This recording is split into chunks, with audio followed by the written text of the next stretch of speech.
kuchli darvozaboni bor, Kurtua.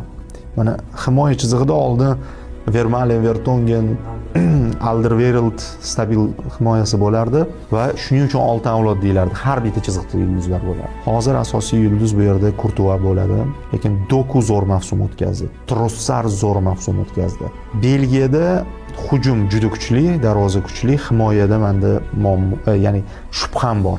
Belgiya ko'p gol uradi va ko'p gol o'tkazadi nazarimda. Shuni hisobiga Eron va Misrda imkoniyat bor. Belgiya guruh favoriti, Eron va Misr ikkinchi o'rin uchun kurashadi. Eron musobaqaga qanday holatda borishi ham muhim deb o'ylayman. Chunki hali ham ochiq turibdi-da bu masala.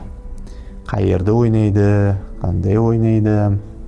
Mana Sardor Azmunni tarkibga qo'shmadi. U esa lider.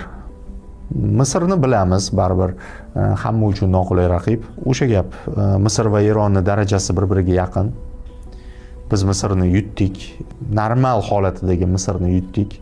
Demak, Eronning ham kuchi yetadi Misrga, chunki biz Eron bilan taxminan bir xil darajadamiz.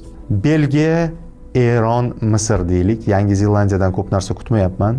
Yangi Zelandiya bu guruhda outsider bo'lsa kerak. Juda ko'p gol o'tkazib, hammaga ochko ulashadigan outsider emas. Kimgadir bir ikkita huklar berib qo'yadi, lekin guruhdan chiqadi.